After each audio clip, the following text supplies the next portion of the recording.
Ils forment le premier bloc. Et ce n'est pas un hasard. Ils font et défont l'actualité, ils analysent, ils jugent. Ils donnent les vraies réponses. C'est cela, oui. Le premier bloc. C'est sur Planète Hockey, la radio.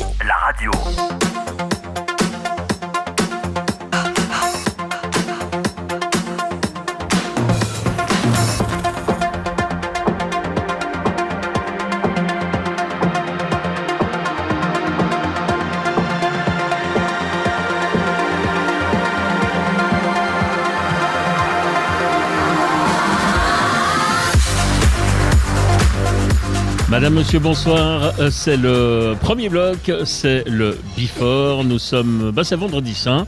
Brunch aujourd'hui du côté du Bike & Coffee Tête de Course à Nyon, à l'avenue Viollier. Vous le savez, c'est tout près de la gare où nous nous retrouvons 3 fois par semaine pour cette émission. Nous sommes 4 aujourd'hui.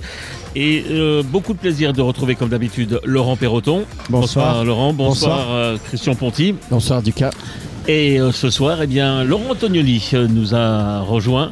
Ça fait un moment qu'on vous attendait. C'est gentil. Bonsoir à tous. Donc vous avez pas mal de choses à nous dire et pas mal de choses. Il y a du rattrapage dans l'air. En effet, je suis d'accord. Ce qui va être compliqué pour vous, c'est que vous avez 2 Laurent à gérer maintenant. Au niveau des prénoms, vrai. Ça va pas être simple. Et en plus, ils sont les 2 face à moi. Ça va être très compliqué. Il y a le Laurent de gauche et le Laurent de droite, y compris dans les opinions politiques. Ça commence. Et moi, je suis suisse, ton premier homme. Ouais. Avec un prénom, avec un nom d'origine italienne quand même. On est 2 à ce niveau-là. Ouais, c'est ça. Mais moi, je suis un Tessinois, je vous rappelle. Ouais, c'est vrai. Et ça s'entend aussi dans vos préférences, Lugano, Ambré, Blasca. Mais c'est le hockey du Sud. Un Tessinois de Bienne qui aime le Jura. Ouais. Donc ça fait un drôle de mélange. Ouais, c'est même pas un bâtard, c'est un corneau. Mon ami est de Davos. Ah ouais, voilà. Non mais je voudrais juste te rappeler, Philippe, qu'à chaque fois que on dit le mot fribourgeois, t'as les yeux qui brillent. Ah bah oui. Ça commence bien. Ouais. Bon, allez, c'est vendredi, c'est normal. Ouais, c'est ça. Ça me fait plaisir de vous accueillir aujourd'hui pour parler encore une fois de ces matchs qui passionnent et avec des séries qui sont incroyables, quoi. Le 4-0 de Bienne contre Zurich, le retour d'Ajoie à 2-2 contre la Chaux-de-Fonds et puis bien entendu ce petit succès qui manque seulement à Genève Servette pour rejoindre les Biennois en finale. Je crois en gros, Laurent, que c'est un petit peu le menu de cette émission. C'est un gros menu. C'est un gros menu parce qu'il y a pas mal de choses à dire, mais ouais, c'est vraiment palpitant ce qui se passe. Puis c'est à l'image encore une fois de la saison régulière, donc vraiment très intéressant et puis impatient de voir ce match de samedi au Vernet. Ouais. Alors, avant de passer à nos casques, la question traditionnelle, on va commencer avec Laurent Antonioli. Vous avez retenu quelque chose de particulier, peut-être en dehors aussi des 3 choses que l'on vient d'évoquer déjà maintenant de ces 3 séries? Moi, c'est un petit peu de NHL. Vous savez que je suis la NHL depuis pas mal d'années. Et même sur place. Et je tenais à parler de Seattle, qui est à sa 2e saison seulement dans la NHL. Et qui vient de se qualifier. Voilà. Si vous voulez finir mes phrases avant que... pour vous montrer que moi aussi je suis quand même l'actualité de la NHL. Alors en effet, l'année passée, ils avaient fini 15e. Et là, ils ont fait quelques ajustements et ils vont réussir à se qualifier pour les playoffs. C'est fait depuis hier soir. Et notez que le 2e ou le meilleur premier compteur, c'est comme vous voulez, parce que les 2 sont à égalité de points, 63 points. C'est un défenseur. On n'en parle pas beaucoup. C'est Dunn. Et je trouve que c'est intéressant de le mettre en avant du côté de Seattle. Et puis pour rester sur le côté NHL, j'en ai parlé avec Laurent juste avant l'émission. Si on arrête maintenant le classement, parce que j'ai encore de NHL à parler plus tard peut-être, mais si on arrête le classement maintenant, on n'a ni Ovechkin, ni Crosby qualifiés pour les playoffs de NHL. Et on se demandait avec Laurent tout à l'heure, il faudrait remonter à combien d'années en arrière pour ne pas voir les 2 être en play-off. Ça doit remonter en même temps, ça doit remonter à beaucoup d'années. Ça commence à ressembler à une fin de cycle. Oui, mais ce sont aussi les victimes collatérales, en quelque sorte, du groupe qui ne fonctionne pas. Moi, justement, en voyant le résultat de Washington, par exemple, cette nuit qui a été battu, je crois, 6-2 pour Montréal, je me dis, mais Washington, en peu de temps, ça a été la chute hallucinante. Et bon, c'est pas forcément la faute d'Ovechkin non plus, c'est tout le groupe cette saison qui est en train de se planter, on est d'accord. Oui, absolument. Alors moi, j'ai même eu la chance d'être à Washington le jour où il a battu le le fameux record des 803 buts inscrits en NHL, et le deuxième derrière Gretzky maintenant pour Ovechkin. C'est vrai que tout tourne autour de lui. C'est vraiment la franchise, tout tourne autour de lui. Et c'est vrai que quand il est un petit peu plus dans le dur, c'est toute la franchise qui tousse, quoi. Ouais, c'est un peu comme Ronaldo au foot, hein. C'est la star, il y a une équipe autour, c'est vraiment la même chose. Mais juste ou pour plutôt dire Mbappé si on parle de Paris Saint-Germain actuel. Voilà. Mais juste pour dire en plus par rapport à ce que tu as dit sur le Kraken, ils se sont quand même séparés en début de championnat de Sean Wright, numéro 1 de la draft qui ne tournait pas. Donc ça veut aussi dire qu'il y a une bonne gestion intelligente parce que en plus Sean Wright justement il n'est pas du tout en train de confirmer, il a été sorti dans les play-offs parce qu'il est retourné dans le junior. Donc ça veut dire qu'il y a une gestion intelligente. C'est pas une équipe de stars, c'est une équipe. Mais elle a été intelligente depuis le début parce qu'encore une fois c'est une équipe qui vient d'être construite. Donc vous récupérez des joueurs de toutes les franchises. On va pas rentrer dans le détail mais c'est un peu ça. Et la première année a été normalement difficile, ce qui est normal. Ça fait penser un peu à Las Vegas. Oui, mais Las Vegas avait réussi par contre à se qualifier à la première année pour les playoffs. C'était déjà exceptionnel aussi, mais eux ils le font à la deuxième année. Et puis comme ça je vais finir mon côté NHL. Juste pour vous dire que du côté de l'Ouest, alors on se parle, il y a 3 équipes séparées par un seul petit point pour le dernier ticket qualificatif pour les playoffs. C'est Winnipeg avec 89 points et Niederreiter, Calgary 89 points également, et puis Nashville 88 points où les Uzzi. Donc peut-être qu'on aura aussi un peu de chance pour l'équipe de Suisse si éventuellement une ou deux équipes avec des Suisses ne se qualifient pas pour les playoffs. Petite remarque technique pour Laurent Perroton, mais c'est un truc qui me passe vraiment par la tête. Il y a un demi-lien. On parle de Vince Dunn il y a quelques instants comme étant un défenseur compteur. Je remarque que par exemple à Ajoie qui est en train de se relancer sur les 5 buts marqués, il y en a 4 par les défenseurs depuis le début de la série. Ouais, c'est l'importance des défenseurs lorsque ça compte. Hein. Ouais, et puis surtout, on y reviendra, mais c'est l'importance par exemple d'hier de Brennan, qu'on a pas mal critiqué à ce micro, mais quand on va parler de son temps de jeu, il y a peut-être un lien aussi. Ouais. On a beaucoup réduit son temps de jeu et du coup il est beaucoup plus lucide. Donc voilà, il y a des ajustements qui ont été faits par Julien Vauclair qui ont amené des choses. En plus, la stabilité défensive par rapport au fait qu'il y ait des blessés devant. Moi, je trouve que l'équipe elle est plus équilibrée. On reviendra là-dessus tout à l'heure. La question complètement bête, est-ce que, a priori, un défenseur, puisqu'il est aussi à la construction, à la base, est-ce qu'il est plus intelligent qu'un attaquant, si vous voyez ce que je veux dire. Oui, bien sûr. Non, mais c'est surtout. Sans vous méprendre sur mon propos. Non, mais bien sûr, mais c'est surtout qu'ils ont beaucoup plus de champ de vision. C'est-à-dire que tu vois beaucoup plus les choses. Et puis, vous avez parlé d'un défenseur, mais en ce moment, Vatanen en demi-finale, il est exceptionnel. Hein. Donc, et c'est quelqu'un qui lit très très bien le jeu et qui vient en deuxième vague. Et puis, le hockey a changé. Ouais. C'est-à-dire que comme c'est plus un jeu de possession, lorsque c'est fermé, quand vous rentrez en zone, vous ne faites pas un grand rythme. Vous essayez de vous faites un delay, vous tournez côté bande et puis vous rejouez avec la deuxième vague. Donc, ils participent beaucoup plus à l'attaque. Moi, j'ajouterais une chose, ce serait la prise d'information. La prise d'information pour un défenseur est beaucoup plus importante à cause du forechecking adverse. Et ça veut dire que vous devez, entre guillemets, savoir avant de recevoir le puck ce que vous allez faire. Et ça, en effet, du côté des défenseurs, la prise d'information est beaucoup plus importante que peut-être pour un attaquant. Ouais, je pense que si on veut parler de ça, les défenseurs offensifs spécialement, c'est presque des libéraux. Hein. Et puis, regardez, Mark Streit le faisait très bien à l'époque.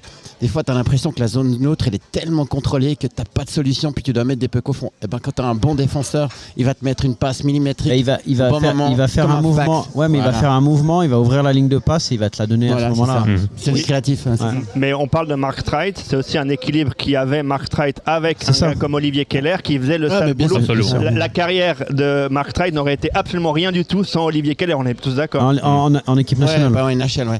Non, mais bien sûr, parce que c'est le genre de défenseur, t'as 4 attaquants quasiment, donc ça veut dire qu'il défend un peu moins. Et c'est d'ailleurs une des raretés avec Josi, c'est qu'il défend autant qu'il attaque, et ça c'est très rare. Ouais. C'est pour ça que c'est le meilleur défenseur du monde. Et au passage, on en profite pour glisser l'info, au contraire de Juuso Vainio, le défenseur de Fribourg qui a terminé la saison à 0 but et 3 assists et qui vient de trouver un job en Finlande à Jyväskylä. Ouais. D'ailleurs, pendant que tu y es, mon cher Philippe, Jyväskylä, Rask, l'année prochaine à Rapperswil. Ouais. On y viendra. Moi, j'ai quelques trucs sur les transferts. Ça marche.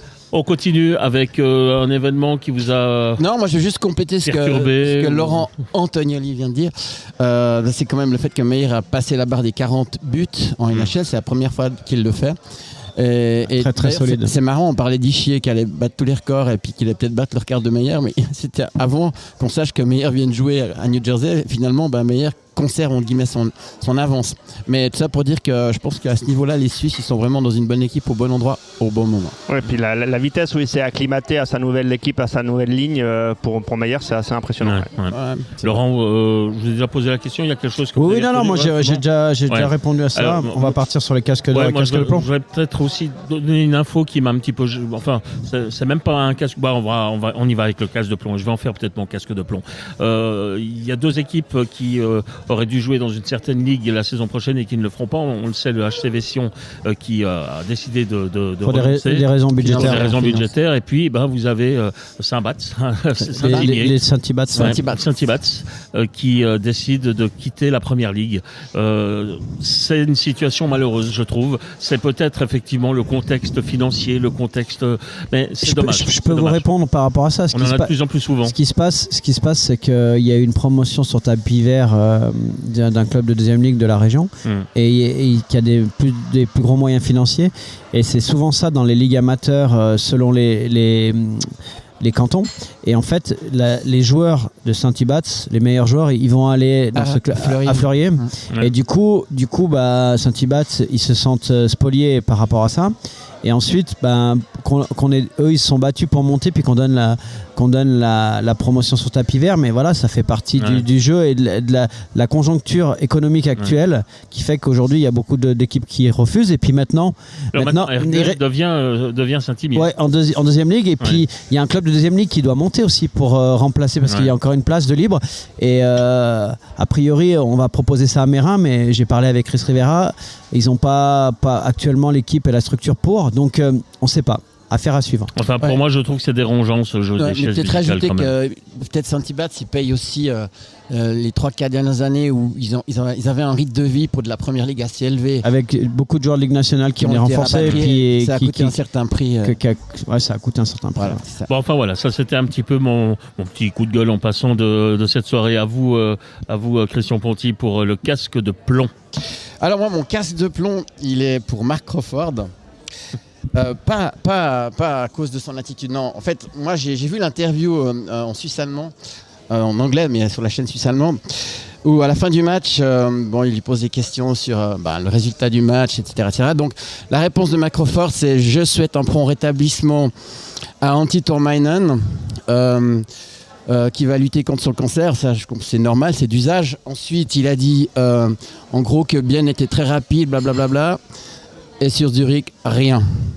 Donc, je crois quand même qu'avec l'équipe qu'il avait, je veux dire, tu as un minimum. Ça, on va reparler de bilan, hein, Laurent. Mais je suis désolé, tu peux pas juste faire le fanfaron. Je veux dire, Zurich a sur le papier avec Zug la plus grosse équipe. Mais tu peux pas. Alors j'entends des Rochettes qui disaient il a de l'expérience. Ouais, il a aussi de l'expérience visiblement à l'interview. Parce que je noie le poisson, je veux dire, il s'est quand même un peu planté, je suis désolé de le dire. Et puis, un peu beaucoup. Et puis j'aurais vraiment aimé que ce soit un Klaus Zog qui lui pose des questions en ce moment-là. Voilà.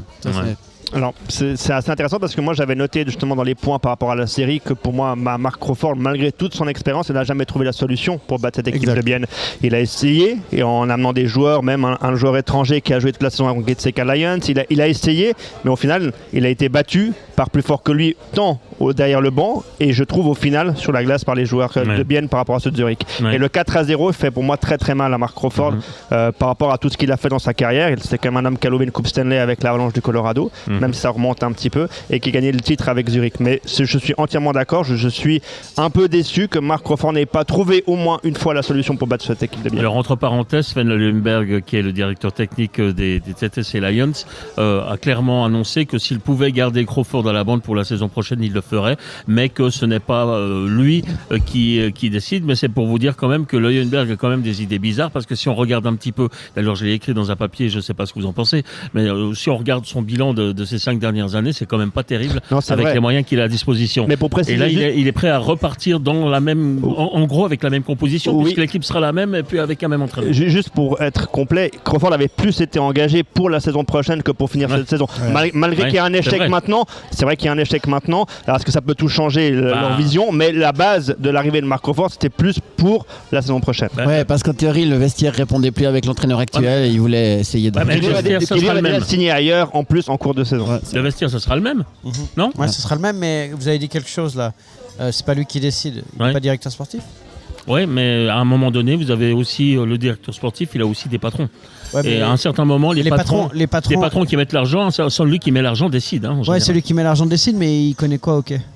Ah, bah ça, Donc, ça c'est le problème de la plupart des présidents. d'ailleurs. Qu'est-ce qu'il peut décider sportivement, savoir quel profil de coach il faut Ouais, dans mais cette alors équipe. maintenant, vous faites le bilan. Vous avez engagé un spécialiste. Le spécialiste, c'est le directeur sportif. Oui, Donc c'est lui d'accord, qui décide. mais regardez, faites le bilan du spécialiste, il est maigre. Ah non, mais il n'y a d'accord. rien. Non, mais d'accord. Il y a rien, mais- pas un non, trophée. D'accord, mais quand En le 5 ans, avec l'équipe quand- qui a le quand- plus gros potentiel. quand le financier. directeur sportif il dit c'est pas moi qui décide, ça me choque. Bah oui, mais pourtant c'est ce qu'il a dit. Voilà. Ok. Bref, votre casque de plomb, Laurent Perroton. Casque de plomb à la ligne de parade Kovar, Hoffman, Simeone. 0 points en 4 matchs avec une prestation fantomatique hier soir lors de l'acte 4. Kovar qui a été convoqué par Dan Tangnes a fait les gros titres en Suisse allemande et est aux abonnés absents. Ce trio doit élever son niveau de jeu où les vacances vont arriver rapidement. Heureusement, heureusement que Zug peut compter sur O'Neill, Camper et Marchini, et ainsi que le 4e bloc qui a amené beaucoup d'énergie hier soir. Mais à un moment donné, hier, pendant tout le match, je les cherchais moi. J'entendais même pas leur nom dans le commentaire, je les cherchais, je dis mais c'est pas possible quoi. Et même sur le powerplay, heureusement que Camper avec Marchini et puis O'Neill font la différence. Mais vraiment, s'ils veulent pas partir en vacances samedi, si cette ligne se réveille pas, aucune chance. Bien, on enchaîne, on reparlera bien entendu tout ça parce que je vois que Laurent Tonelli hoche un peu de la tête. On va partir avec le casque d'or, je vais commencer. Ouais, puisque j'ai la j'ai pas parole. le droit à mon casque de plomb, moi. Ah, parce que tu l'as pas encore dit? Mais non, Ah, il a dit- Ah, mais j'ai cru que... Il avait répondu. Ah, mais j'ai cru qu'il partageait le même. Alors, non, allons-y, il a casque de alimenté. plomb. mais- Il a alimenté. Alors allons-y. Non, mais s'il y a de la Non, mais on censure, sait qu'il s'il y a de la est- censure sur Planète OK, il faut dire. Il y De a toute pas de façon, on souci. sait qu'il est ici uniquement pour le côté alimentaire. Alors bon, allons-y. C'est sûr. Je vais vous sortir un nom et je vais vous dire Olki Nuora. Ouais, Parce que vous connaissez C'est un gardien. Olki Nuora. c'est un Et vous excellent savez- gardien. Oui. Et pourquoi je sors son nom maintenant, d'après vous? Parce qu'il va signer prochainement en Suisse. Ouais. Non. C'est une info. C'était le gardien qui avait signé à Bienne en Ouais, début de saison. exactement. C'est le gardien qui avait signé à Bienne avec une clause pour la NHL Exact. et il était parti du côté de Détroit et à Ils se sont Détroit. rabattus sur sa terrier après. Après, alors c'était justement la suite de mon propos, c'est qu'en effet ensuite Martin Steinegger est allé chercher Sateri et on voit les performances de Sateri, on en parlera tout à l'heure dans le duel entre Zurich et Bienne. Mais moi, ce que je trouve intéressant, c'est qu'au final il a joué 0 match avec Détroit, il en a joué 15 avec les Grands Rapids, qui est le club ferme de Détroit, et qu'ensuite il a fini la saison en Europe du côté de Brynäs en Suède. Il a joué 12 matchs dont 3 pour la relégation. On peut dire très clairement qu'il a eu le nez hein, de quitter Bienne à ce moment-là. Et Excellent, je celle-là. tenais quand même à en parler parce que tout le monde l'oublie, mais je tiens à le dire qu'au début de la saison, Sateri n'était pas Ouais. un gardien choisi par le HC Bienne. Et je me Donc souviens ton que- casque d'or est à Steinegger. Ouais. Et je me souviens même que nous avions même dit Par que déduction. justement, s'il quittait Bienne pour la NHL, c'était sans doute parce qu'il avait envie de jouer à la NHL, mais qu'il était en tout cas pas certain de jouer le moindre match. Et bien, ça s'est confirmé. C'est ça. Voilà. Ok. Bon, on continue. Casque d'or, Casque d'or. Je commence vite, puisque j'ai la parole. Moi, je le donne à Robert Mayer. Parce que sur le peu que j'ai vu du match d'hier, j'avoue que j'ai un petit peu zappé, mais sur ce que j'ai vu de Robert Mayer, vous allez me contredire peut-être ou pas, moi j'ai trouvé qu'il a été déterminant et il a fait des arrêts absolument incroyables et que je pense que ce point-là, Genève le doit beaucoup au gardien. Voilà. Je peux vous répondre. Ouais.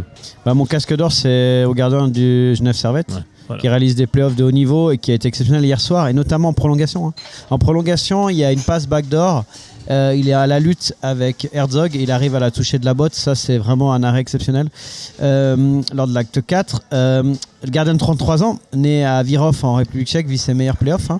Il a en effet une moyenne de 94,78 lors de la demi-finale, tout simplement stratosphérique, en jouant contre les doubles tenants en titre. Hein. Ouais. Donc, non, il fait... Hier, tout le monde a été félicité Pouliot, et nous, sur le plateau, la première chose qu'on a dit, il faut aller mettre une statue parce que là, Robert Mayer a gagné le match hier et selon moi, le match le plus important qui va déterminer le vainqueur. Moi, je précise deux choses. C'est qu'au départ, là aussi, c'était pas le gardien numéro 1 de Genève dans les playoffs. On avait commencé d'abord avec des clous. Et si on calcule l'ensemble de ses prestations depuis les playoffs, en effet, en demi, il est à 94,78, mais il est à 94,58 avec le quart de finale contre Lugano. C'est-à-dire que les performances qu'il a depuis qu'il est arrivé devant le filet sont assez exceptionnelles.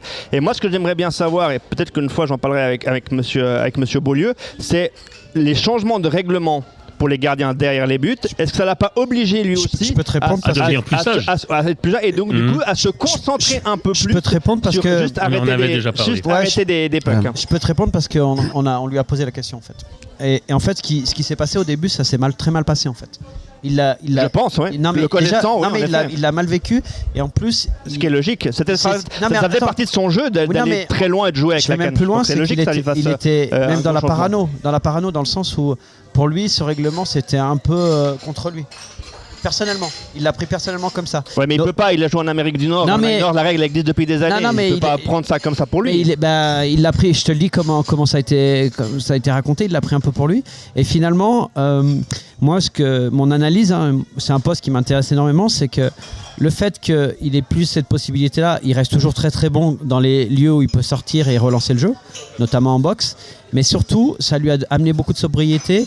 Et il n'est pas tout excité à faire tout le temps des gestes parasites, il est très très calme. Et hier, il a été quelques fois tangué, ils ont essayé de lui mettre de la pression, il a pris des coups de canne, etc. Il n'a pas dit un mot.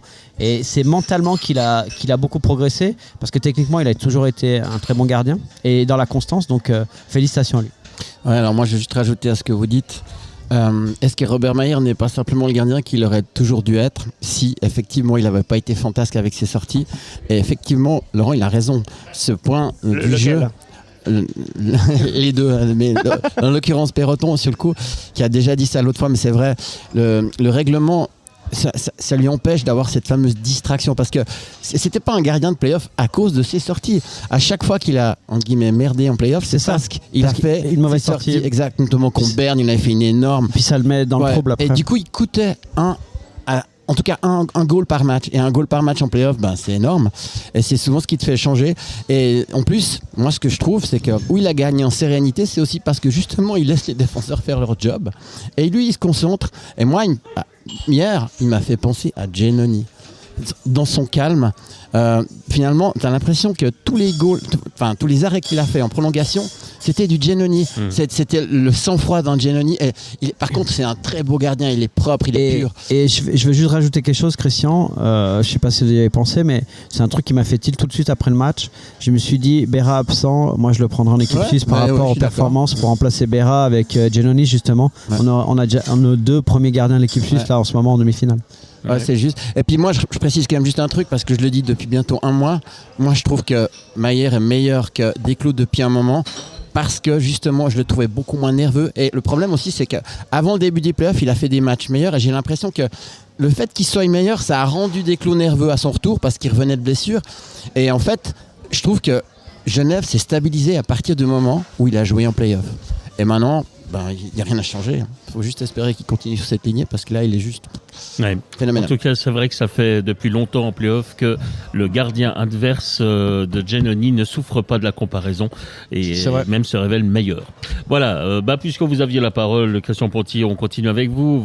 C'était aussi votre casque d'or ? C'était mon casque d'or, mais j'en avais deux. Et puis l'autre, c'est pour le HC Bienne, pour sa prestation 4-0, pic double, les bourgs, bang.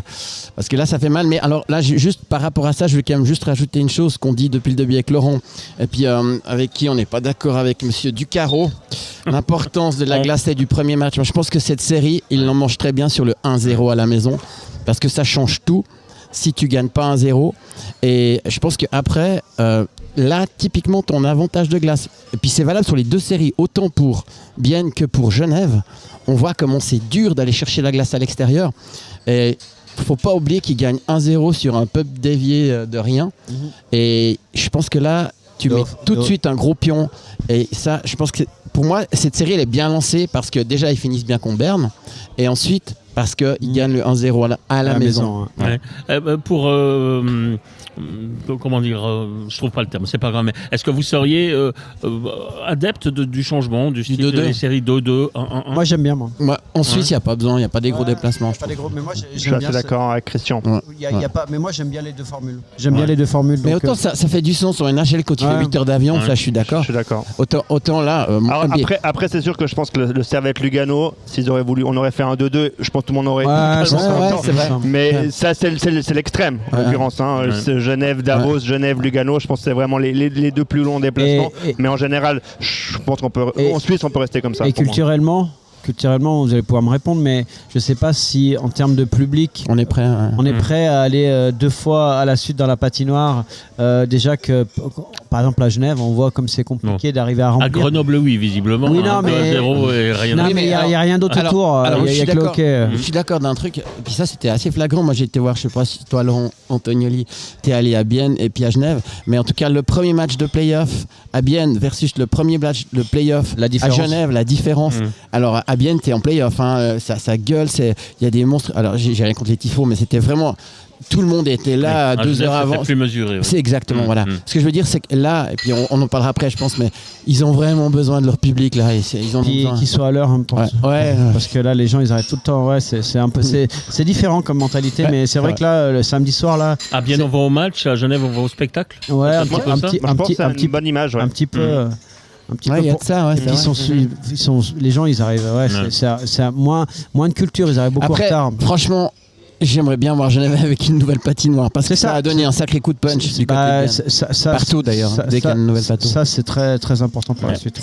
Casque d'or de Laurent Perroton. Moi je vous l'ai donné, c'était Robert Mayer. C'est moi qui ai encore donné. Décidément. Déjà donné. Mais oui, mais quand on dit Robert Mayer. Il est perdu avec de Laurent. C'était clair. Bon alors je pense. On va dire le Laurent de droite. Allez, le Laurent de droite. Bon, j'étais un peu devancé tout à l'heure par Christian. Je sais que vous en parlez déjà, mais moi, comme j'ai pas la chance de venir souvent, je tenais quand même à parler de Martin Steinegger. Parce que depuis qu'il est arrivé, il a mis plein de choses en place et je trouve qu'ils sont en train de récolter tout ce qu'a mis Martin Steinegger en place. On l'oublie un petit peu, mais dans le mouvement junior, il est allé chercher McNamara il y a quelques années en arrière pour justement remettre en place quelque chose et il récolte aussi les fruits de ça avec des jeunes qui arrivent en première équipe et un titre de champion suisse des moins de 17 ans cette saison. Dans la construction de son équipe, on a parlé du départ du gardien finlandais, il est allé en chercher un autre qui devient sans doute peut-être actuellement l'un des tout meilleurs gardiens avec Giannoni et Mayer des playoffs. Lorsqu'il faut intégrer des jeunes, on pense à tout. On le sait dans le vestiaire de Lémon à côté de Forster, on le fait jouer ensemble. Tout est réfléchi. Lorsqu'on va chercher des joueurs qu'on veut les relancer, on va relancer Brunner, Kunti, Schneeberger, Grossman, que tous les autres clubs ne voulaient plus. Et à ce moment-là, ils deviennent performants du côté de Bienne. Lorsqu'on va chercher des joueurs à gauche, à droite que personne entre guillemets connaît, et je mets bien sûr des guillemets, on va chercher Kessler. Offert était déjà performant à Ambry, mais il est encore plus performant à Bienne. Tout marche bien avec lui. On va chercher Tanner. Je ne sais pas comment il fait. J'ai même essayé de réfléchir s'il avait raté des transferts depuis qu'il est arrivé. Comme ça, j'ai pas réussi à sortir des noms. On pourrait me dire, et je me suis pas rappelé, et vous savez ma mémoire comme elle est pas très bonne, Philippe. Il avait pris un Autrichien il y a quelques années en arrière comme étranger. Il l'a jamais vendu comme un étranger qui allait faire 60 points. Il l'a vendu comme un équilibre au niveau de l'équipe. Il a fait son rôle. Il a fait une trentaine de points de mémoire ou une vingtaine de points, mais il a équilibré le jeu de son équipe. Donc tout est réfléchi chez lui. Et puis dernier point, lorsque Tormenon a eu la première maladie, il lui a dit soigne-toi, tu reviendras, tu reprendras l'équipe. Moi, je trouve que ce gars a un côté humain aussi. Lorsqu'ils ont eu plein de blessés en préparation, ils ne sont pas allés chercher des joueurs à gauche, à droite. Ils ont fait monter des jeunes. Quand Gaëtan Haas prend le puck en pleine mâchoire durant ses playoffs, il va au vestiaire. Qui c'est qu'on fait monter à la place de Haas? C'est Schlepfer. C'est pas Froidevaux qui a 10 ans d'expérience de National League. Donc actuellement, j'arrive pas à trouver pour le moment des points négatifs dans la gestion de ce HC Bienne. Voilà. Et pour connaître un petit peu une femme que j'ai pas vue depuis longtemps, malheureusement, c'est Stéphanie Meria. Stéphanie Meria. Je pense qu'elle doit être aux anges. Elle doit prendre en plus, on parlera au niveau du jeu, elle doit prendre son, en guillemets, du plaisir. Allez voir bien rattrapé. Ouais. Alors, il a tout résumé en fait. Non mais attends, moi je vais juste rajouter un truc parce que c'est vraiment intéressant ce qu'il dit. Moi je dis Steinegger c'est ce que Springsteen et O'Rourke, c'est le boss. En fait, juste pour dire, quand on voit les moyens en jeu, les budgets dans les équipes, Rappelez-vous que Steinegger, il fait 12 ans à Berne, il est 5 fois champion suisse. Qui c'était l'entraîneur à un moment donné à Berne? C'était Tormeinen. Moi, honnêtement, à la place de Marc Luthier, à un moment donné, le plus gros transfert que j'aurais fait, c'est d'aller chercher Steinegger. Et je pense qu'il y a un truc que Steinegger a encore, qui a peut-être plus dans plein de clubs, c'est une poignée de main qui vaut quelque chose. Quand il va chercher Brunner, il est au bout du rouleau. Quand il va chercher Schneiberger, il est fini pour le hockey. Ce gars-là, il leur serre la main, il leur dit « Ok, je te fais confiance, mais tu me trahis pas ». Le gars, il a quelque chose de plus que les autres et ça s'appelle, c'est un winner. En fait, partout où il passe, il gagne. Et je prolonge mon propos. Là, ils viennent d'aller chercher un joueur qui s'appelle Reichel, que personne, entre guillemets, du hockey suisse, entre guillemets, j'aime bien les guillemets, connaît vraiment parce qu'il vient des Getseke Lions. Je suis déjà impatient de voir comment ils vont l'intégrer. Encore une fois, je trouve que c'est extrêmement intéressant. Ils ont des jeunes qui, quand ils les développent, ils les envoient en Swiss League. Ils reviennent de Langenthal, ils reviennent et ils se développent comme ça. Tout est réfléchi, tout est pensé juste avec Martin Steinegger. On se sent bien. Guillaume Maillard l'a très bien dit. Je veux dire, je pense que lui, c'est le thermomètre de tout ça. Et là, sur cette série-là, il a dû malheureusement être opéré, Tormeinen. Qu'est-ce qu'il a fait? C'est pas lui qui est allé derrière le banc. C'est l'assistant qui a pris l'équipe. Lui, il a pris les défenseurs. Il s'est mis au bout. Il se met même. Voilà. J'ai bientôt plus de mots. Vous savez que j'en ai souvent. J'ai bientôt plus de mots pour Martin Steinegger. Je lui tire mon chapeau depuis son arrivée. Alors c'est bien. Laissez en placer une à Laurent. Non, mais moi, je vais pas rajouter ce qui a été dit. C'est exactement ça. Mais lundi, moi, j'ai donné le casque d'or au HC Bienne et à tous ces gens-là parce que avant le match 4, parce que j'ai été vraiment impressionné. En plus, pour rajouter à tout ça, il y a des saisons où tout roule. Tu as un facteur chance qui est multiplié, là c'est le cas en plus. Ouais. Donc, et le match 4, on y reviendra après, mais j'ai trouvé l'arbitrage très sévère au début avec Bienne. Donc non, c'est...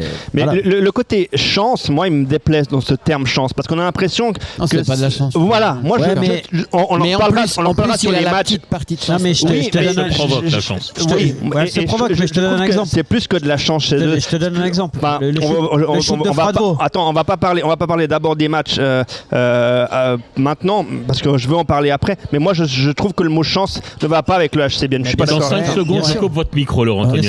Le shoot de Fradvo qui touche la lame et qui monte dans la latte, c'est pas de la chance, ça s'appelle ça comment? Ouais, c'est la cerise sur le sundae. C'est-à-dire que ça joue à un millième. S'il lève sa lame, Marty, ça passe en dessus ou ça passe au-dessus de la cage. Il y a plein de goals comme ça cette année qui sont arrivés comme ça. Ok. Nous sommes aux têtes de course, nous sommes à Nyon, c'est le Bike & Coffee de l'avenue Violier, comme chaque semaine. On est déjà au milieu de la deuxième période, 32e minute de jeu, messieurs. On va donc... C'est juste un rapide sur les transferts et sur la sélection suisse. Et on terminera avec les 3 séries. Alors, allez, les news en bref. Victor Rask chez les Lakers.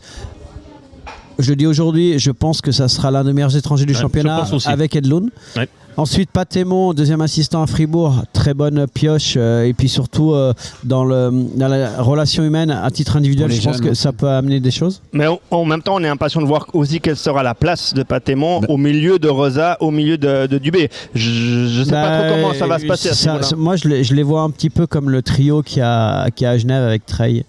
Donc je pense qu'il aura surtout dans l'individualisation et dans la... Il est très humain. Tant mieux. Je suis content pour Raymond qui retrouve du travail. Et puis rapidement, la première sélection de l'équipe de Suisse, si on regarde un petit peu les forces en présence, il y a peut-être 5-6 joueurs qui vont aller au mondial et puis après entre les équipes en compétition et les joueurs NHL, ça va déterminer. Mais là, ce qui est intéressant, c'est pas parce qu'on est ici à Nyon, dans un endroit qui est très cher à Johnny Knobulaire, mais je trouve que c'est aussi mettre en avant l'intelligence qu'a eu Johnny de faire un pas de recul par rapport à sa carrière, entre guillemets, c'est-à-dire que lorsqu'il était à Lausanne et qu'on lui faisait pas sa chance, un de plus d'ailleurs, un autre jeune à qui on n'a pas donné sa chance à Lausanne, il a été capable de réfléchir, de dire ok, si je vais à Ambry, j'aurai plus de temps de jeu, j'aurai des responsabilités et puis ça va bien se passer. Et il a travaillé pour ça et il a eu ce temps de jeu, il a eu des responsabilités, il a fait des bonnes saisons et il est monté. Et là encore où il est intelligent, c'est qu'il aurait pu sans doute aller ailleurs qu'à Ambry la saison prochaine. À Genève. Mais il veut confirmer ce qu'il vient de faire et il a une sélection en équipe de Suisse. Je trouve que pour tous les jeunes qui veulent faire une carrière parfois dans le hockey sur glace, comment Johnny Knobulaire a créé son parcours est très intéressant et ça doit faire réfléchir aussi aussi à des agents de joueurs. Question à Laurent Perroton. Si Knoibler avait fait le choix d'aller à Genève plutôt que de rester en Brie-Piotta, est-ce qu'aujourd'hui, il serait en équipe nationale? Quel serait son poste, quelle serait sa place aujourd'hui à Genève? Est-ce que ce serait un deuxième Bertaggia, par exemple? Oui. C'est ça, hein? Oui. Bon, il n'a pas le même âge, c'est pas le même âge. mais vous voyez il ce a que pas je le veux même dire, âge, quand même. mais moi je pense que par rapport au profil des joueurs et les joueurs encore sous contrat, il a bien fait de rester en Brie. Ouais, après, il y a juste un truc qu'il faut préciser, c'est que peut-être qu'un Johnny Knoebler pourrait amener à Genève, ce qu'ils n'ont pas beaucoup, c'est de la vitesse. Parce qu'il il patine vraiment très vite. Et puis il ne faut pas oublier que l'équipe est vieillissante et qu'il y aura des départs. Pour moi, c'est son intelligence de jeu. Mais il va vite. Et il voit le jeu, il a une technique pour mettre en avant les coéquipiers. Mais je trouve que de rester en Brie, c'est une bonne idée. Ah oui, mais ça, je suis d'accord. Mais en plus, c'est intelligent. C'est une année. Ça permet de se rouvrir le marché la saison prochaine en étant devenu, on va dire, international. Même si pour le moment, il ne l'est pas. Hein, il est que convoqué. Ouais, il n'est pas encore au championnat du monde. Non, mais c'est déjà même une sélection en équipe, en match amical, même une sélection, même un match joué en match amical, c'est une sélection. Oui. Il l'a pas encore parce qu'il a qu'une convocation pour le moment. Je tiens à préciser. Je peux vous dire que lui doit être content. Hein. Non, c'est super. Encore 2-3 news? Non.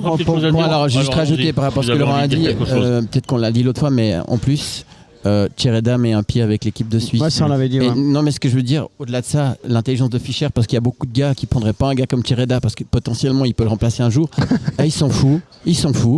Il n'a pas peur. Je connais des entraîneurs à Lausanne qui veulent pas un assistant. Tu connais un bon manager. Un bon manager, c'est celui qui s'entoure des meilleurs dans la spécificité de leur poste. C'est ce que fait Ducaro. Ouais, il s'entoure des meilleurs. Ouais, c'est exactement ça.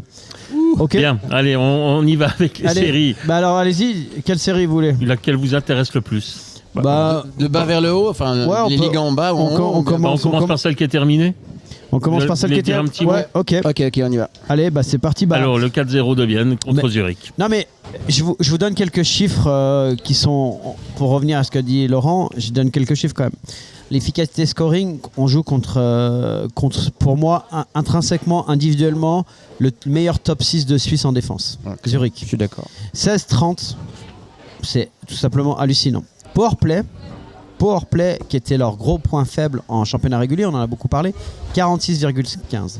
Au face-off, ils se sont fait dominer, mais bon, Sateri, 43,48, donc 93,48, pardon. Donc vraiment dans les top gardiens. Et surtout, je reviens là-dessus, toujours sur la façon de gérer l'effectif dans le temps de jeu et dans l'efficacité. C'est qu'on a Salinen qui a 5 points, puis après il y a 3 joueurs à 5 points, mais surtout on a 11 joueurs, la plupart des équipes les meilleurs joueurs sont entre 2 et 4 points. On a 11 joueurs qui sont de 2 à 5 points. 11 joueurs. C'est-à-dire que dans l'équipe, il y a 11 joueurs qui scorent. Donc c'est tout simplement hallucinant. Et puis pour revenir à Zurich, rapidement, moi ce qui m'a vraiment déçu, c'est que Koukan sur la série, c'est -5. C'est vraiment 1 point. Texier c'est -3, Sigris c'est -3, Lamico c'est -4 qui est ton centre qui doit pouvoir jouer dans les deux sens de la patinoire. Et puis surtout le meilleur scoreur c'est Letonen avec 2 points. Donc c'est très très insuffisant. Et avec la qualité, je vous ai trouvé très très gentil avec Marc Crawford parce qu'avec la qualité des joueurs à disposition, c'est un échec retentissant. C'est vraiment catastrophique. Bon, je l'ai renvoyé une deuxième fois au cimetière des éléphants. Hein. Oui, j'ai vu. Je pense que donc là, on fait allusion à un article que j'ai écrit hier. Ouais, tout à fait. Et puis, non, mais là, quand vous avez dit ça en début de saison, vous avez complètement raison. Et puis ce qu'on a su en interne, c'est qu'il a modifié certaines choses. Donc moi je trouvais que physiquement, c'est vrai que je ne les trouvais pas assez intenses. Donc il a beaucoup travaillé à son arrivée, mais surtout à titre individuel, il a été très très dur avec certains joueurs. C'est passé avec des joueurs qui ont l'habitude comme Texier, puis c'est moins passé avec d'autres. Et on a Walmart qui a disparu dans la saison, on a des joueurs importants. Donc si on repart avec cet entraîneur une saison de plus avec le même effectif, compliqué. Hein. Et, quand je fais l'allusion à la direction à l'ancienne, en disant que information qui nous était parvenue comme quoi il avait démonté les joueurs lors des entretiens individuels, c'est plus ce qu'il faut faire actuellement en gros. Hein. C'est le hockey à l'ancienne. Texier il performait pas parce qu'il y avait trop de liberté avec avec Grönborg qui était un sélectionneur finalement. Donc il y a beaucoup plus de liberté sur plein de choses. Par contre, ça a bien marché avec lui. Mais avec d'autres, ce qu'il faut savoir, c'est quelle est la majorité de ton équipe avec qui ça va marcher C'est ça qui est important. Et là, a priori, ça n'a pas marché. Et puis, vraiment, des transferts phares comme Koukan qui finit -5 dans la série en demi-finale, c'est vraiment avec le temps de jeu et les responsabilités qu'il a eues, c'est vraiment très faible. Donc, il y a eu un vrai problème à ce niveau. Ouais. Christian, une précision à apporter peut-être sur la performance zurichoise et après Laurent Antonioli. Moi, ce que je dirais que finalement, il a jamais trouvé la solution. Puis surtout, il a été embêté par la vitesse de Bienne. Et hier, il a essayé le dernier match avant hier, il a essayé de durcir le jeu, notamment Baltisberg et compagnie. Et là, on a vu toute la sérénité en défense de Bienne, une fois de plus. Mais ils ont appris contre Berne, ça. Ouais, c'est ça. Exactement. Ouais, c'est exactement ça. Ouais. Et en fait, c'est drôle parce que quand je dis qu'il a pas trouvé la solution. Finalement, le jeu de transition Bienne, la confiance, ils ont une confiance exceptionnelle, ça c'est vrai. Le pipi qui s'est retrouvé, Rayala, enfin, il est 6 shoots au goal hier. Ouais, mais c'est 6 shoots, mais parce qu'il a raison, a un shoot incroyable, il faut qu'il shoot. Et puis il a joué dans les 200 patinoires, notamment en boxe. Mais de nouveau, en plus, leçon de réalisme, parce qu'ils ont 10 shoots de moins. Et puis on va le dire, enfin, moi je crois quand même que Hrubesch, il était un peu claqué, il est à 86%.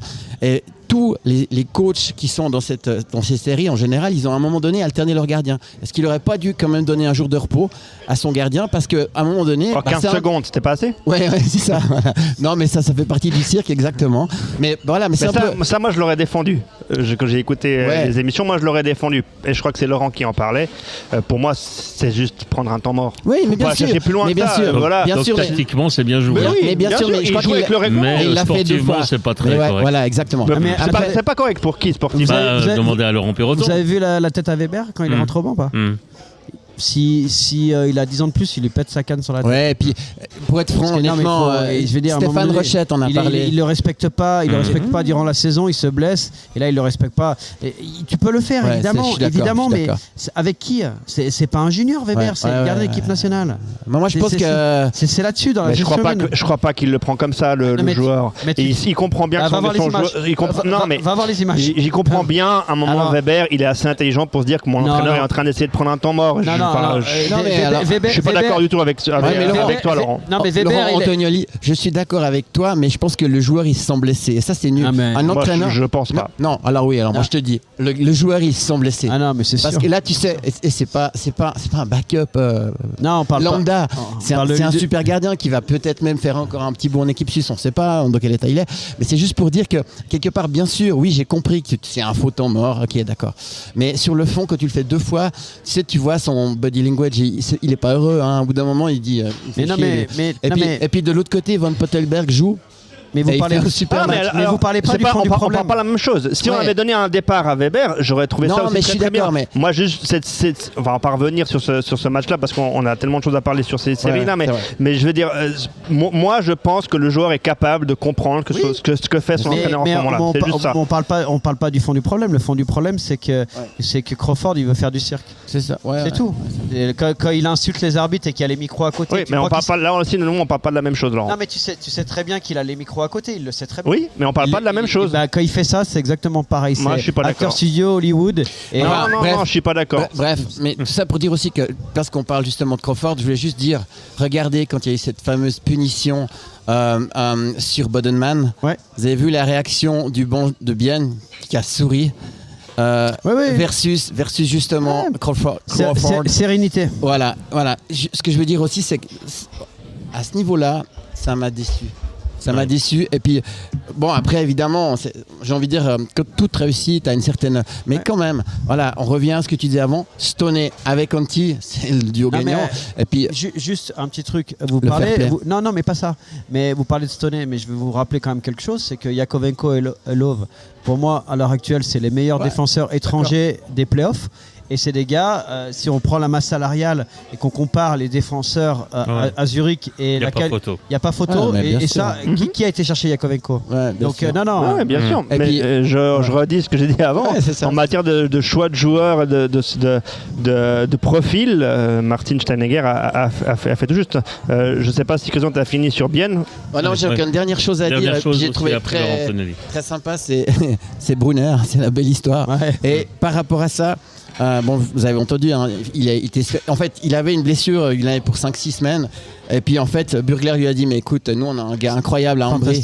Fantastique cette Donc, histoire. Non mais merci Monsieur Douka, la classe, parce que non seulement il a pu venir se faire soigner avec son frère, exact. Son frère. Il a pu venir se faire soigner à Ambry par le médecin et le physio d'Ambry, et en plus il a pu s'entraîner avec Ambry. Est-ce que je peux te poser une question? Est-ce que je peux te poser une question? Faut pas qu'il y ait un parallèle entre les deux clubs par rapport aux directeurs sportifs et aux entraîneurs? Bien sûr, mais évidemment, je suis d'accord. C'est tout. Je suis d'accord. T'as la réponse. Mais ça, j'ai trouvé très cool aussi que Brunner le dise à l'interview. Ouais, c'était très classe. Très classe. Je suis d'accord. Voilà. La conclusion zurichoise de Laurent Antonelli. Alors, j'ouvre la parenthèse biennoise et je la fermerai avec Zurich, parce que je vais faire vite. Moi, ce que je trouve intéressant, c'est la profondeur aussi offensive de Bienne. Il a parlé des points, Laurent. Moi, je parle des buteurs. 11 buteurs différents du côté du HC Bienne, sans que Gaëtan Haas ait marqué un but. C'est quand même dire à peu près. Moi, je l'avais mis aussi. T'as raison. Donc, c'est intéressant.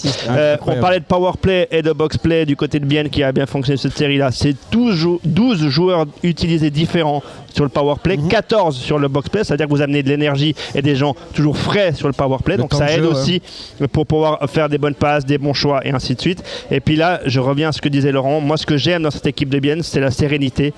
Ça panique jamais. Ils ont été menés 3-1 à Zurich. Et ils ont gagné 5-3. Je ne sais pas si les gens se rendent compte que c'est d'aller gagner à Zurich en renversant un score de 1-3.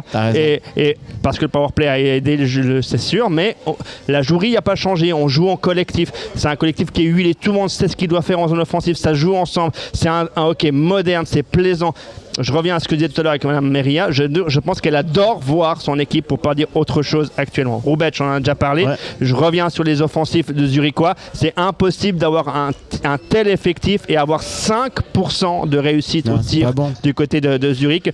Texier, 0 but. Azevedo, 0 but. Walmark, 0 but. André Ghetto, 1 but. Moi, je ne tiens pas à le mettre de côté. André Ghetto, on l'a fait revenir de NHL pour pouvoir être performant en play-off. Il fait 2 points au final sur cette série-là. Pour moi, c'est insuffisant. Dans les 4 noms que vous venez de donner, 3 ne seront pas là la saison prochaine. Ouais, mais il faut quand même le dire. La seule chose qui a été en effet très performant pour Zurich, et Laurent l'a souligné, ce sont les engagements. Et ça, pour Bienne, il va falloir élever quand même un petit peu ce pourcentage-là, parce que là, on était quand même très loin de Zurich. Et ça veut dire qu'on n'est pas toujours en possession du puck. Par contre, ce qui est intéressant, c'est lorsque Bienne est en possession du puck, Bienne en fait quelque chose. Pour conclure le sujet Zurich, j'ai quand même la question que je posais d'ailleurs dans le cadre de cet article il y a 2 jours.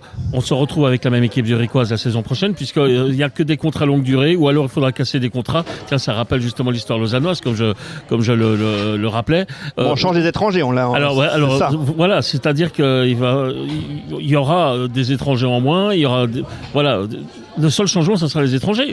Qu'est-ce qu'on peut faire de mieux ? Mais qu'est-ce que vous pouvez faire de mieux avec l'effectif à disposition?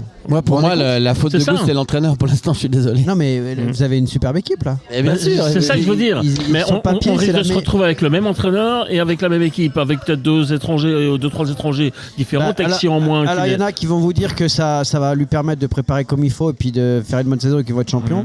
Puis il y en a d'autres qui vont dire qu'à Noël, il faudra changer. Mais je suis d'accord, et on doit pointer du doigt forcément le coaching staff de Zurich.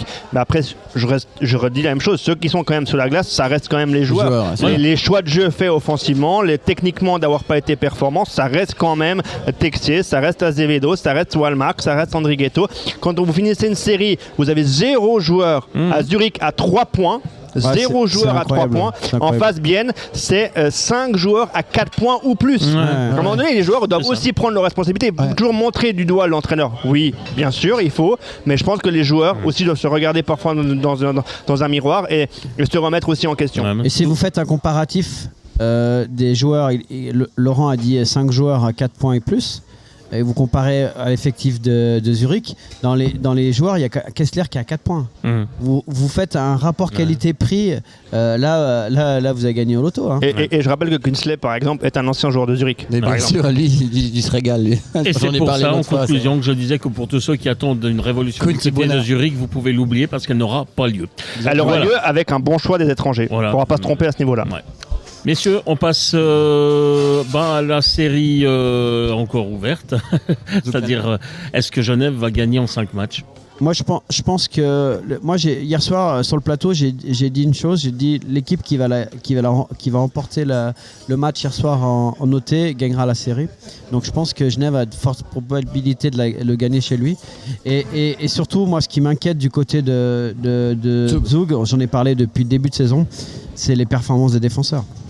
Je suis désolé, mais Juice hier encore, il est à l'origine du dernier goal, mais surtout Kreis, il lui restait une année de contrat, ils l'ont libéré pour aller à Berne, mais je comprends. Dès qu'il est sur la glace, c'est le bordel. Ensuite, Hanson, il est l'ombre de lui-même. Gros, c'était malade hier, mais il était vraiment pas bon. Et en fait, ils ont compris, ils mettent de la pression. Artikainen a été spectaculaire et a usé l'adversaire hier, mais surtout, ils mettent de la pression devant la cage sur les screens, et notamment, ils égalisent comme ça avec Vatanen. Et surtout, ils jouent bien les deuxième et troisième pucks. Et il a un peu amélioré aussi au niveau du temps de jeu, surtout au niveau des powerplays. Donc, du côté de Genève, on a fait des bonnes choses. Le seul point négatif que je vois, c'est l'amalgame entre les paires de défense et un trio. Je m'explique. Non, mais il n'était pas encore arrivé celui-là aujourd'hui. Je le dis. Non mais il est en train de faire de la pub pour une future émission. C'est ça. Voilà, exactement. Vatanen très bon, mais à 5 contre 5, quand Vatanen et Morer ils sont sur la glace, c'est le bordel. Donc peut-être rééquilibrer un peu ses paires de défense. Et Pouliot a très très bien joué, mais je le sens un peu emprunté quand même à l'aile. Et si je peux me permettre. Et Smirnov au centre, c'est lui qui fait une grosse erreur tactique sur le 2-1. Et je pense que Pouliot est mieux au centre. Et Noah Rod, il a 2 matchs maintenant à la maison. Moi, je le remettrais sur le deuxième bloc. C'est juste des petites modifications à mon simple niveau, mais c'est ce que j'ai remarqué. Et puis après, juste pour parler du temps de jeu, Tom Ernest, c'est 30 minutes encore. Carrère, 26-31. Carrère. Mais il fait que les stations défensives. Non, mais Carrère, il fait du job. Carrère, il m'a cette année dans le jeu physique aussi. Ouais, cette année. Et puis là, en playoff, c'est pas le même Carrère. On a retrouvé le vrai Carrère. Le coup de 20 minutes, c'est bien. Et voilà. Et puis après, souvent, il parle de ça, Laurent. Je vais revenir là-dessus, mais. Du côté de Zug, c'est Martini 3 points, O'Neill 2 points, Camper 2 points. Martini qui de nouveau ouvre le score. Le Henberger 2 points, 4ème bloc. Et c'est tout. Et c'est là-dessus. Et c'est là-dessus où il y a. Hoffman et compagnie. Exactement. Ils ont pas de points et puis ils sont absents. Et de l'autre côté, on a quand même 7 joueurs qui sont dans le scoring de 2 à 5 points. Dernière chose, le premier bloc m'inquiète. Winnick, Filppula et Miranda, ça doit monter le niveau de jeu, surtout pour la finale. Pour la finale, on a besoin d'avoir tout le monde à son prime.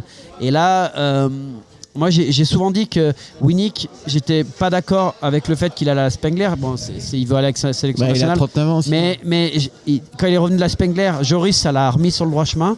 Winnick, ça l'a mis en bas un petit peu et depuis, c'est un peu compliqué. Et cette ligne-là doit élever son niveau de jeu. Et avec ça, ils vont gagner samedi et il y aura vraiment une belle finale entre les deux romans. On continue le tour de table. Ouais, alors moi, juste, toi, tu es allé dans le technique. Moi, je veux juste vous faire une annonce. Alors, le prochain Astérix et Obélix, c'est Obélix fait du hockey avec dans le rôle d'Obélix Artikainen et dans le rôle du grand méchant Romain Schlumpf. Ça sera meilleur que le dernier qui vient de sortir, j'espère. Non mais Schlumpf, il a passé un chiffre d'une 30 sur un sac à dos. Sac à dos la Fuma. Et je pense que ce qui était impressionnant, c'est qu'Artikainen il a posé sa tente derrière les goals et dans les coins. Et puis le problème, c'est que je trouve qu'il a fait une démonstration d'efficacité. Vous savez qui c'est son meilleur pote à Artikainen? C'est la bande. Mais comme il s'en sert, mais ils deviennent fous les mecs. Et parce que là, il a vraiment. Surtout la pénalité qu'il prend à la fin, il en peut plus. Non mais Schlumpf, il devient fou. Ouais, il devient fou. Et le pic, parce qu'il y a plein de gens qui savent jouer. Il joue bien. C'est l'un des meilleurs défenseurs. En plus, il fait une bonne pression. Mais le problème, c'est à quel point il est injouable et à quel point, quand il campe dans le camp, il se fatigue beaucoup moins. Pendant ce temps, les autres, ils se fatiguent à défendre. Et le pire, c'est que dans tout ça, Artikainen, c'est une espèce d'ours. Il a l'air lent et tout. Et par contre avec les mains quand il. Mais avec ses pieds, pieds. Oui, mais alors attends. Quasiment finlandais, il est non, mais exceptionnel. ce que je voulais juste dire, c'est qu'avec quelle vitesse il marque son goal, parce qu'en réalité, il est très leste. Il a mis ses fameuses baffes, il en a mis une belle encore, puis elle a compté hier soir. Juste avant, il en rate une énorme. Hein. Ouais, mais bien sûr, mais ce que je veux simplement dire, c'est que le gars, il met un focus sur lui. Ils sont à deux à défendre, ils ne savent plus comment faire, ils viennent fous, et il revient, il se relève, et il revient. Quand tu parles de cette situation, je vois totalement la situation que tu parles, ça a duré 1 minute, et le pire dans tout ça, c'est qu'à la fin, Schlumpf prend une pénalité, mais surtout, les 20 secondes avant, c'est Omar Kalpok qui commence à se mettre dos au jeu et qui garde le puck aussi. Exact, ils font les deux. Les mecs qui deviennent fous. Mais en fait, ce que je veux dire, c'est qu'avec ce système de jeu-là, Genève est en train de tuer Zug. Parce que pendant ce temps, ils n'ont pas leur fameuse première passe rapide qui mettent sur orbite des Hoffman et compagnie. Et en fait, ils filtrent le jeu dans la zone de défense au lieu de le filtrer au milieu. Exactement. Et en fait, je pense que là, ils ont fait une démonstration de meilleurs joueurs mondiaux. Juste, Artikainen, c'est champion du monde, champion olympique, KHL. C'est un mec qui sait gagner. Et en fait, sans tellement se fatiguer, c'est ça le pire. Parce que moi, je l'ai vu à l'échauffement, il est bien dodu quand même. On a dit il est en forme, mais en fait, il est comme ça. Et puis, c'est son style de jeu qui est comme ça. Il est en forme avec des formes rondes. Ouais, c'est ça, il est très bas. Mais enfin bref, hier, il a encore mis ses fameuses baffes magiques. Et puis, le truc aussi que je disais, justement, c'est marrant parce qu'on en parlait l'autre jour. Je t'avais dit que je trouvais que quand Pouliot était sur le deuxième bloc, il y a quelque chose en plus. Bon, après, déjà, c'est Nouveau qui marque à la fin. Et c'est la 3e fois que ça arrive avec Cadieux. Donc, Cadieux, il est assez malin.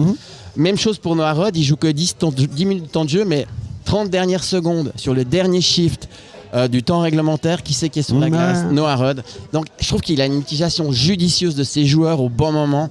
Et ça, je dois dire que il a modifié ça par rapport au début des quarts finales. C'est très rare. Et je pense que c'est la clé pour si Servette veut aller loin, parce que je vais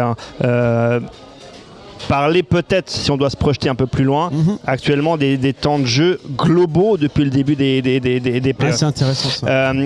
Oui, bien sûr, vous avez raison sur ce Servette qui est allé gagner peut-être le match qu'il fallait à Zug. C'est ce que tu penses toi, Laurent. Moi, j'arrive pas encore à être aussi catégorique. C'est tellement serré ces matchs entre ces deux équipes. 2 fois 3-1 avec des cages vides. Ensuite 2-1. Ensuite une prolongation. On a 2 gardiens qui peuvent gagner des matchs à eux tout seuls. Et c'est peut-être ça qui est peut-être, je vais pas dire problématique pour Servette, c'est qu'en plus ils ont une première ligne zougoise qui est inexistante. Donc qu'est-ce qui se passerait si d'un coup cette première ligne commence à se réveiller, mais il faut qu'ils aient une première passe. Donc pour le moment, je peux pas être aussi catégorique que dire que ce match gagné forcément un plus mentalement, mais est-ce qu'il est déjà un tournant pour cette série? Moi, je la vois aller quand même peut-être encore à 7 matchs, et c'est là où ça va être important la suite. Si on regarde les 8 joueurs les plus utilisés depuis le début des playoffs, on en a 6 du côté de Genève. Tom Hornès, bien sûr, avec 259 minutes. Après, on a Vatanen, Carrère, Filippoula, Omar et Winnick. Et si on fait une comparaison avec Bienne, par exemple, le premier joueur, c'est Leuve, qui a 207. C'est-à-dire qu'il est derrière des Winnick. Parce que ce qui est intéressant, c'est que bien sûr, il y a eu des prolongations avec il y a un match de moins. Bien sûr, il y a des matchs en moins, mais ça s'accumule quand même dans l'organisme de tous ces joueurs-là. Et pour se projeter plus loin, je dis que Cadieux a eu bien fait de commencer à rééquilibrer un petit peu ses temps de glace, ce qui n'était pas le cas notamment face à Lugano. Notamment en powerplay. Exactement. Et puis, moi, ce que je trouve intéressant, c'est que, pour faire une comparaison avec Zug, c'est que les leaders offensifs à Genève sont présents. Pouliot marque le but gagnant, Artikainen marque un but, Vatanen marque un but, et ce qui n'est pas le cas du côté de Zug pour le moment. Et ça peut être inquiétant, c'est le jour où Zug se réveille. Moi, je suis pas d'accord avec Laurent. Si, il se réveille. Il parle de O'Neill et il parle de Camper dans cette série. C'est juste un but, c'est juste 2 points. Pour moi, c'est pas assez. C'est Martini dans le volume de jeu. C'est Martini qui, pour le moment, permet aussi à Zug d'être compétitif. Non, mais dans le volume de jeu, dans les situations favorables, ils sont dangereux. En play-off, il faut marquer des buts. Il faut être décisif. C'est là où on attend les étrangers. Maillère a fait la différence là. Maillère fait la différence. Genoni, par exemple, fait aussi une très bonne série. Il a plus de 93% d'arrêt. Ce qui est intéressant avec Genoni, c'est qu'il ne faut jamais l'oublier que le gars est sur 10 séries consécutives sans l'avoir perdu. Ça soit avec Berne champion, 2 fois avec Zug et avoir gagné contre Rapperswil. Donc c'est un mec qu'il va falloir quand même réussir à éliminer. On le sait, ça va être compliqué jusqu'au bout. Et ce qui est intéressant, c'est que dès que ça compte, Genoni, c'est pas les mêmes stats. En play-off, 93-67 maintenant. En Ligue des Champions, 93-40. En saison régulière, en dessous de 90. Pour la première fois, j'ai regardé, c'est la première fois de sa carrière qu'il finit une saison régulière en dessous des 90%. Et lui, il est capable, je ne sais pas comment il fait, il doit avoir un bouton là quelque part, il le tourne. Maintenant, c'est les playoffs, c'est un autre truc. et là je deviens performant. Et en parlant bien sûr de la première ligne qui doit se réveiller du côté de Zug, mais il ne faut pas oublier les autres. Herzog, 0 but. Bon, Souris fait des bons playoffs. Hein. Klingberg, 0 but. Quatrième bloc, ils font des bons Santeller, 0 but. Hansen, 0 but. Juice, 0 but. Donc c'est tout un FC Zug, un FC Zug, je vais y arriver, qui doit aussi élever son niveau de jeu pour marquer des buts. Et je me dis que si ça arrive, eh ben peut-être que pour Genève ça peut être aussi compliqué. La loi implacable de la moyenne. J'ai quelque chose à rajouter. Il y a un truc qu'on n'a pas parlé du tout, mais moi je pense que s'ils ne trouvent pas de solution au powerplay, parce qu'en powerplay pour l'instant... Juice, ça marche pas. Hein, Pour l'instant, ils sont à 10%. Et ils sont à 17 Genève. Ça va être la discipline individuelle au niveau des pénalités et surtout Genève à domicile en powerplay ils sont quand même mieux. Et du coup en rééquilibrant ces lignes ils ont commencé à trouver des solutions et ils ont un vrai problème aujourd'hui Zug, lorsqu'il y a le premier powerplay sur la glace, le fait qu'il y ait Vatanen et Tom Ernest ensemble. Ouais, mais ils jouent un système de losange un peu et pas en parapluie, et ce qui fait que ça fait tu peux pas tricher sur Vatanen qui a le meilleur shoot direct de la ligue, et un des meilleurs shoots directs de la ligue, et sur Tom Ernest, et du coup ils sont obligés de sortir et ça libère complètement les positions par Artikainen. Et puis devant le goal Artikainen. Donc là-dessus, moi techniquement c'est pour ça que je les vois gagner samedi, c'est que s'ils ont un ou deux powerplay ils vont faire la différence là-dessus. Et moi je rajouterai encore une dernière chose Philippe sur Zug. Pour eux je trouve c'est dommage de ne pas avoir Abdelkader. Parce que la dernière année où il a joué pour Zug, ils ont été champions et il avait réussi à marquer 9 points, 6 buts lors de tous les playoffs. Et son côté physique justement pourrait aussi un petit peu plus embêter Genève Servette. Pour le moment il est annoncé blessé, je ne sais pas jusqu'à quand. Non, justement pas. Il est annoncé surnuméraire. Alors c'est pour ça. Ok, parce que moi j'ai regardé des fiches et c'est marqué blessé. Est-ce qu'il est vraiment surnuméraire? Non, parce que sur un site c'est marqué blessé. Ouais, alors en tout cas, on va faire autrement. Il n'est pas utilisé. Voilà. Et j'aimerais voir cette équipe de Zug avec Abdelkader. Voilà, c'est juste ça. Ouais. J'ai juste une dernière chose, parce que des fois on oublie. Il reste 35 secondes dans le temps réglementaire. Laurent, rappelle-toi, on le croisait dans l'ascenseur. Vous vous rappelez que Vatanen était gravement blessé. Non, mais là, regardez comment il joue. En demi-finale, on oublie. Alors déjà, il y a un truc très intelligent aussi dans le temps de jeu. C'est que Vatanen, il utilise que pour le pipi, mais pas pour le box, et c'est Carrère qui compense. Ça, c'est une gestion intelligente. Non, mais il peut pas jouer en boxe. Non, mais je sais. Mais à ce niveau-là, ce qui est intéressant, c'est un gars comme Lecoultre qui est revenu depuis Lugano, avait aussi saison terminée, et l'arrivée de ça a tout changé. Ça a tout changé. Mais Lecoultre, à chaque fois qu'il y a un nouveau, Rod est là, Pouliot marque. Non, mais les deux joueurs, ça a tout changé. Ouais, c'est ça. C'est juste pour Benjamin Antonietti, c'est un peu plus difficile. Du coup, il y a 2 minutes par match maintenant avec le retour de Rod. Mais il est quand même important, Tagnetti. Il est important dans le vestiaire, et puis lui il s'en fout. Et l'énergie qu'il met sur la glace est excellente. C'est ça, et puis s'il gagne le titre, il s'en fout. Messieurs, vous dépassez largement le temps de parole. Moi, je suis un coach qui n'hésitera pas à vous laisser dans la tribune pour le prochain match. Ça continue comme ça. Parfait. Ça sera d'ailleurs le cas pour Christian Ponty. Je vous l'annonce déjà, qui lui a décidé d'aller manger du risotto lundi au Tessin. On ne sait pas s'il participera à l'émission ou pas. Ouais, mais toi, tu m'as dit que peut-être tu me rejoignais. Ouais, mais c'est ça. Et puis pour finir, j'ai regardé le menu, c'était pas terrible. C'est au coach de gérer les temps de glace. C'est pas à nous. Nous, on reste sur la glace, nous. Allez, on rentre dans la prolongation. Et pour cette prolongation, ça tombe assez bien puisqu'on est dans la série la plus serrée. 2-2 désormais. Moi, je dis une phrase et après je vais vous parler. Je vous dis deux choses. Ouais. Topping, suspension, pas. Donc, ça me hérisse. Ça vous hérisse. Je suis pas le seul à être hérissé. Et deuxième chose que je voulais dire, c'est que à 2-0 le match 3, c'est qui a l'occasion de mettre le 3-0? Vous vous souvenez, on en a parlé. Topping. Et moi je pense que c'est un facteur de la série très important. Ouais, et moi je resterai dans l'idée que c'est Beerbohm qui va peut-être sauver le HL avec son 2-1. Mais bon. Alors attends. Moi justement. Non mais parce que c'est votre pote ça. Mais pas seulement. Ça aurait pu être Madame Michu, ça aurait été la même chose. Non mais soyons réalistes les enfants. Je pense que le mec qui est en train de sauver à jouer en ce moment c'est Froissart. Ouais. Et je veux dire, j'ai marqué, il est l'âme et la renaissance et le symbole de la résilience. Oh là là. C'est pas dur, écoute. L'âme et la renaissance, symbole de la résilience. En plus, il est à Joulot. Et quelque part, il a aujourd'hui le casque de top scorer. Mais pour moi, en ce moment, ce que je veux simplement dire, c'est que dans les moments importants, les hommes se lèvent, il est en train de se lever. Et je vous rappelle quand même que quand il y avait Pézanne, à un moment donné, il jouait 8 minutes de temps de jeu et qu'il mettait plus un goal. Il a été surnuméraire aussi. Ouais, il jouait, il inspire, il s'est pas levé. C'est ça. Il inspire Oui, parce que lui. non, alors je sais pas si en plus il se lève dans le vestiaire, mais en tout cas il inspire. T'as raison. Juste un point de précision, pour moi, quand tu parles d'Ajoie, il y a un facteur, c'est la blessure de Hazen, de Vos et puis Gauthier. Mais lorsque je regarde l'équipe jouer, je trouve que ça a rééquilibré les choses dans le temps de jeu et dans les lignes. Et justement, on a une ligne très offensive qui est Frossard avec beaucoup et Schmutz qui est revenu au jeu et Astin qui travaille avec eux. Et surtout, il a été intelligent dans les duos parce que Gauthier-Leduc, il a été très très bon hier avec Fay. Il a mis Pilet avec Brennan qui est en difficulté défensive et puis Howard et Beerbaum qui font des très bons playoffs. Ouais. Donc du coup, ça, et puis avec un Wolf qui est tout le temps confirmé, et je trouve que cette équipe-là, pour jouer contre une équipe de Ligue B, elle est mieux équilibrée dans le temps de jeu et dans les responsabilités de chacun que lorsqu'il y avait les 3 autres joueurs. Et je trouve c'est une partie de la réponse. D'ailleurs, c'est ce que je voulais dire. Je voulais en parler aussi. Wolf confirmé pour le gardien de cette série parce que je crois qu'il n'y a pas photo. Là, il est clairement en train de livrer la marchandise. Et surtout, encore une chose, exactement comme tu disais avant, il inspire. Il inspire la confiance, la défense. 97% d'arrêt. Et puis l'autre chose, quand même, c'est le deuxième match de suite que les étrangers de Chaux-de-Fonds sont ordinaires. C'est ça. Et quand ils sont ordinaires, Chaux-de-Fonds devient aucune chance. Ordinaire. Oui, je suis assez d'accord avec tout ce que vous avez dit. Bien sûr que le but d'Alain et Beerbaum est très important, mais ça a été le déclic. C'est le déclic. Oui, non, mais bien sûr que c'est le déclic. T'étais avec eux à l'apéro? Non, j'étais pas avec le. Okay. J'aurais pu venir d'ailleurs. Oui. J'ai pas reçu l'invitation d'ailleurs, Monsieur Ducaro. Je tiens à vous le signaler.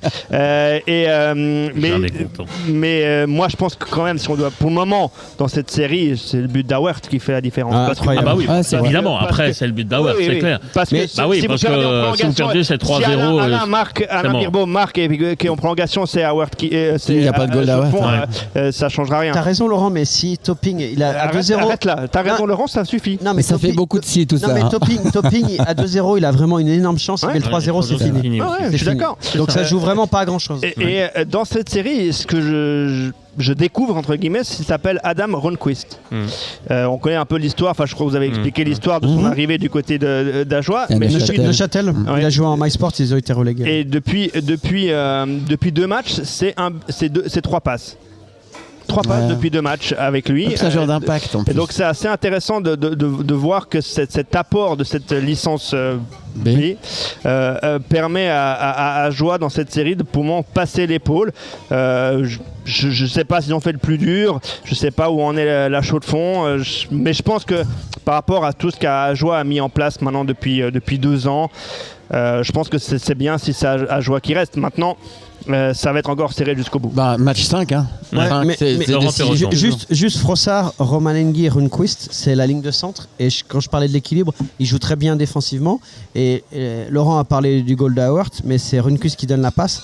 Et c'est quand même grave, finalement. Parce que c'est un joueur qu'on va chercher en licence B de Turgovie qui arrive à te monter l'équipe, et c'est peut-être le fait que mentalement lui il est tout frais, il n'a pas vécu toute cette saison, mais il était même en vacances avant de revenir à Ajoie pour jouer. Ça amène de la fraîcheur, mais leur ligne de centre, Frossard, Romanenghi, Runquist, et hier il y avait Maka, c'est bien défensivement et offensivement. C'est peut-être moins fort que ce qu'on a parlé avant offensivement, mais par contre il y a un meilleur équilibre, et avec les paires de défense je trouve qu'il a trouvé un bon équilibre. Messieurs, je vous ai bien entendu au chevet du HC Ajoie, j'ai envie qu'on parle un petit peu maintenant au chevet du HC Chaux-de-Fonds. Je vous avais fait quand même une remarque il y a 2 jours en disant que j'avais pas senti Chaux-de-Fonds très serein sur sa première défaite.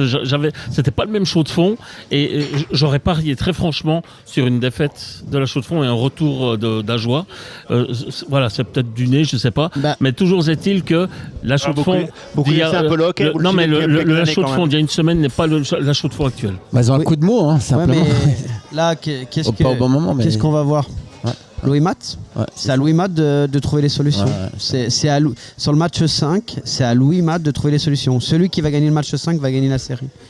Donc c'est à Louis Matt de trouver la solution. Après, ça reste un jeune entraîneur et il va aussi apprendre peut-être à faire des choix, à faire peut-être les bons comme les mauvais choix. Après, c'est aussi une équipe qui a enchaîné 8 victoires de suite, donc il faut aussi apprendre entre guillemets tout d'un coup à perdre, et notamment dans des circonstances et à rebondir surtout. Et à rebondir, c'est peut-être pas non plus évident pour ces première défaite à domicile depuis 10, il a fallu attendre 19 matchs. C'est ça. Donc voilà. Et moi, je trouve que c'est une équipe qui est performante. Il faut quand même. Ajoie s'amuse pas depuis le début. Ah non. Mais il y a une certaine forme de sérénité et de retrouver. Ouais. Non mais ça c'est le Silencio Stampa. Ouais. Oui, non mais moi je vous parlais de cette. Quand on ferme les vestiaires. Ouais, mais je vous parlais de cette sérénité du côté de la Chaux-de-Fonds on avait le sentiment que rien ne pouvait arriver à la Chaux-de-Fonds et tout à coup sur un match, eh bien il y a beaucoup de choses qui se sont brisées, je pense. Mais ils tournaient beaucoup sur leurs étrangers puis ils sont en panne depuis 2 matchs. Avec Bienne en quart de finale, ils gagnaient 2-0 quand ils sont revenus à 2-2, c'était vraiment la crise. Et puis finalement ils s'en sont sortis. Mais là quand Laurent il dit c'est un jeune entraîneur, non. Louis Matt, c'est pas un jeune entraîneur. Oui, c'est un jeune entraîneur. Un jeune head coach. Ah, j'ai pas parlé d'assistant, j'ai parlé il connaît la mécanique. Non, mais il connaît quand même la mécanique et il a un avantage par rapport à Julien Vauclair. Mais par rapport à tout ce qu'il a vécu en tant qu'entraîneur.